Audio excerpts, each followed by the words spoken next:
Johnny. Oh boy. Hey everybody, welcome back to the Flat Thunder channel. My name's Andy, and this old forklift here is Johnny number 5. If you stick around the channel and have been here for a while, old Johnny has also been here for a while. Original plan was to completely rebuild this unit. Well, we got completely busy. Old Johnny worked and performed everything we asked it to do until we tried to pick up the big knuckle boom crane. Obviously an overload condition for this old forklift. And the old seals, it just did not like that at all. So those small leaks that we had around the lift piston turned into more of a geyser-ish leak. And now every time when you start the unit, we leave probably a good, I don't know, 3 to 4 foot diameter oil slick behind. So that's no good. He's been sitting here inoperable for quite a while. We really need to get into this thing so we can use it. We have several different opportunities that we needed this, several different opportunities that we could use this. So no time like the present. Let's get in there and tear that main forklift mass cylinder out, see if we can't get a seal kit for it and get it rebuilt.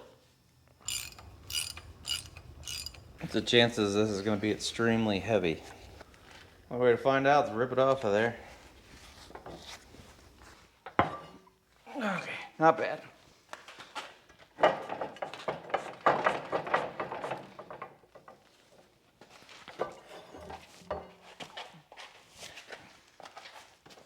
On this unit, we need to rebuild the side shift, we need to rebuild the main mast lift cylinder, probably the secondary lift cylinder, and also the mast tilt cylinder. So basically every cylinder. Right now what's most important is this main mast lift cylinder, because this is blowing oil out the top of it all over the place. Get this hose disconnected so this whole cylinder will come out of here. Yeah.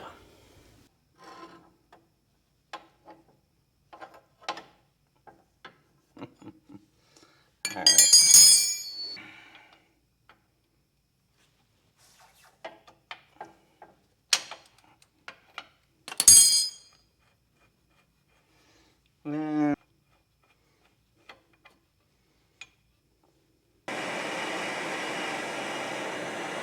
Normally I don't condone doing this, but I got all 3. I don't normally hit wrenches with hammers.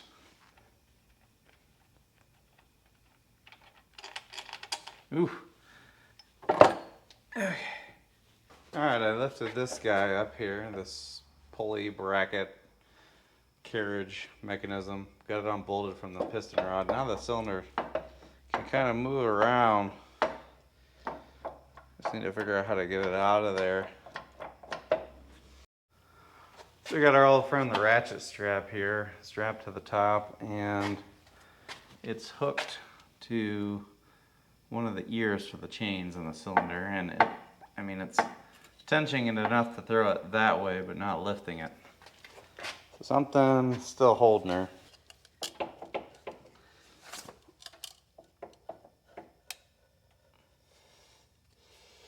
It's doable. I just need to have something to shove in there.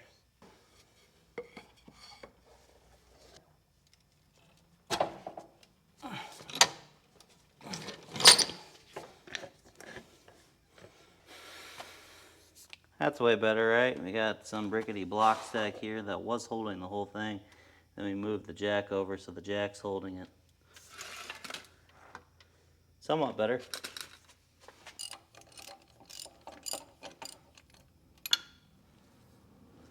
Ta-da! So right now I'm going to reset the safety, and then we can try to weasel it out. It might just come out at that position. Oh yeah. Look at that. And she is out. Yeah.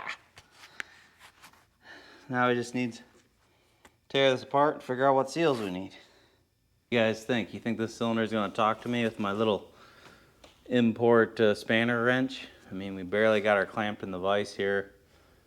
I don't know. We'll just give her a few whacks, see what happens. Holy crap. I can't hardly believe it.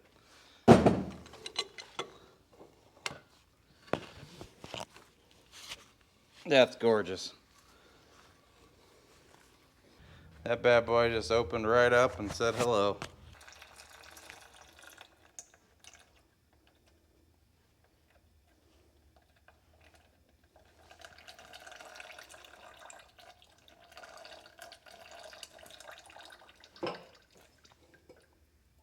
Ooh, look at that. She's all chewed up. In the spirit of all things sketchy, we're trying to get the last cylinder out of this forklift. Basically because, well, I think you have to remove the main mass cylinder to get this cylinder out. It's definitely in the way of trying to remove the bolts unless you, not bolts, the lines, unless you were to raise the mast up and down. The ironic part is what would make this a whole lot easier is another forklift and or this magic crane sitting over here. So we got to do it the really sketchy way because we don't have any of those functioning anyways.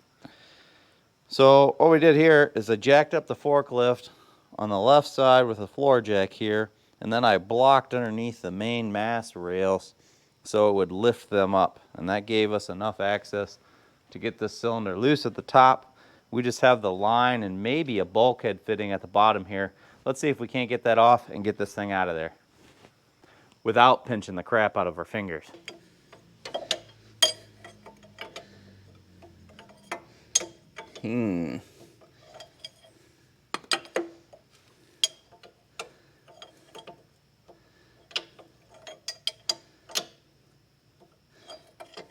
All right, stepping into the danger zone, we got the tube nut release. Starting to spill oil all over promptly. And I don't know if this bulkhead fitting needs to come out. Looks like it's already loose. And that will allow the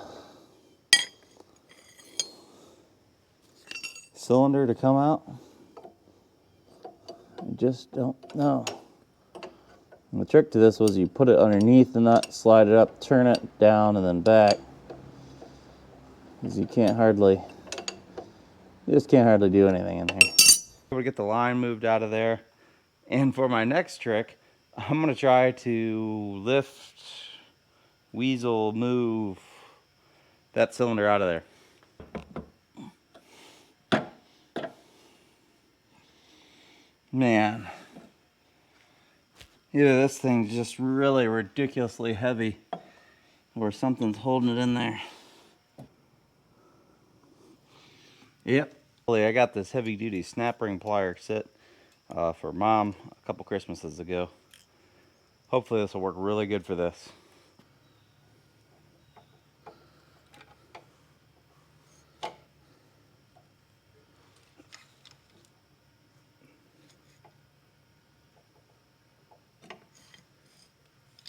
Holy crap, we got it.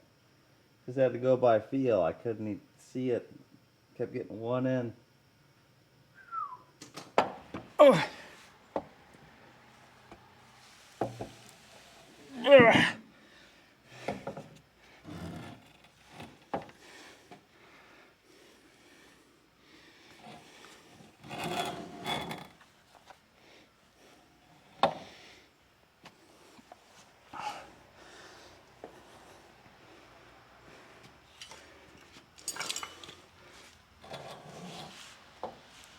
Come on.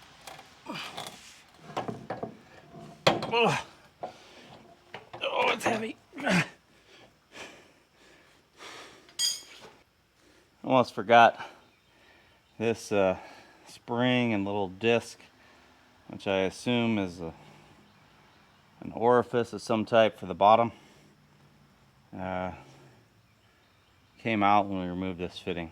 So it's a good thing I removed this fitting. We would have destroyed it if it isn't already bad by bebopping it around in there, and it would have been harder to get out with it sticking out. So you're gonna have to go clean this off and put it back in so we don't lose it. But we got it out of there. Heck yeah, that is awesome. So there's the orifice inside the cylinder port here. And I'm guessing with the way this works with the spring is when you have pressure on this side, it forces it up there and makes it go through the holes. And then when it's coming down, it pushes back against the spring because the pressure's on the opposite side of the disc and allows it to lower faster. Just gonna put this in there so we don't lose any of the pieces. Yeah. I'll tell you what.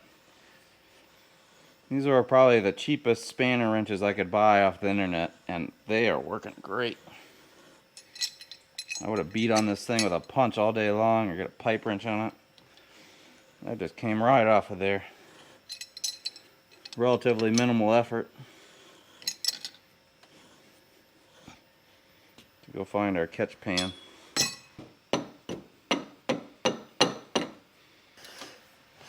Uh-oh. Oh! Nice. Had a big old rod. If you look inside the gland, the seals are cracked and damaged and no good.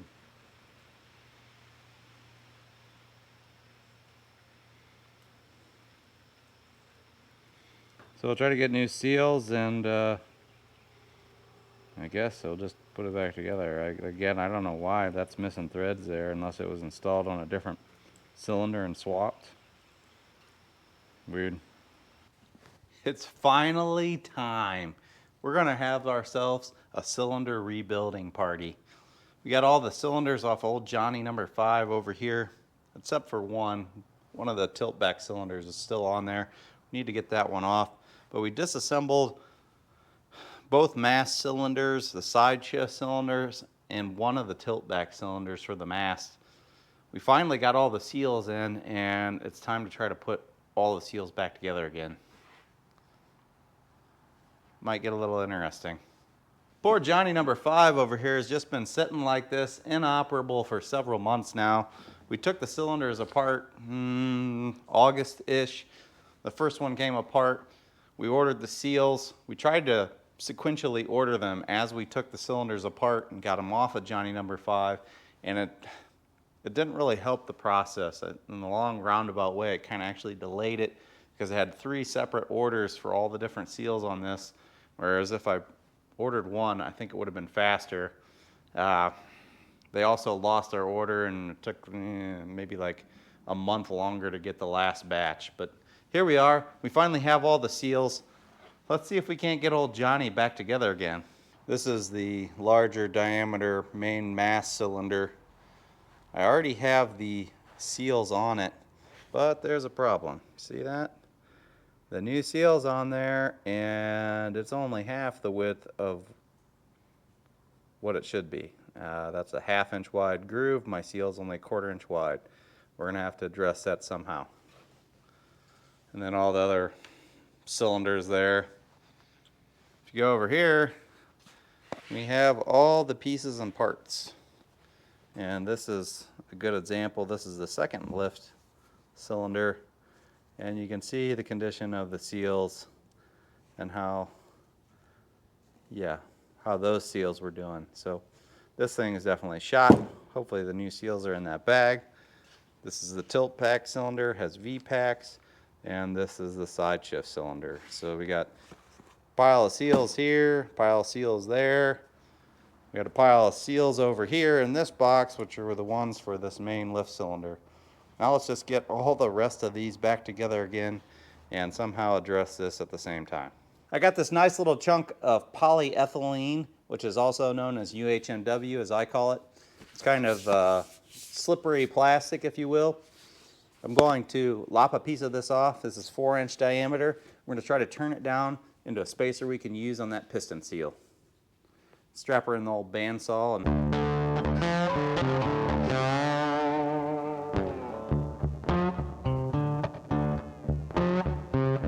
if you would have told me that I needed to use coolant on that, I would have said you were crazy, but I think the fine-tooth blade on there just didn't like this plastic and was kind of loading up the blade.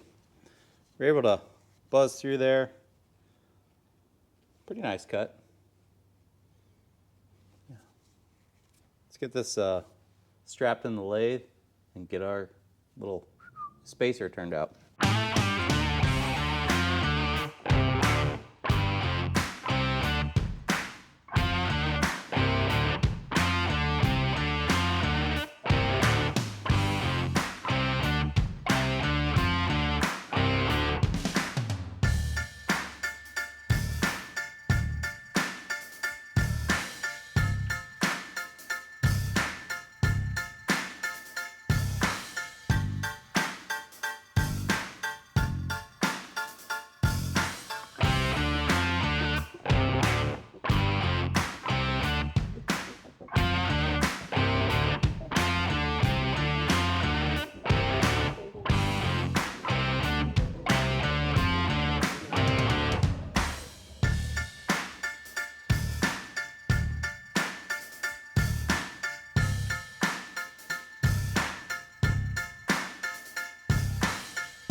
Nothing screams I really like to party than getting your shop party lights on and rebuilding a cylinder late night.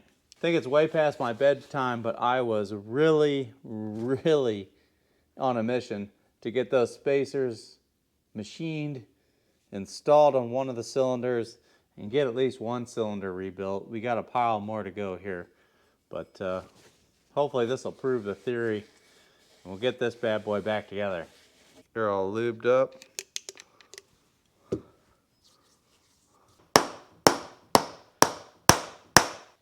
Oh, so nice.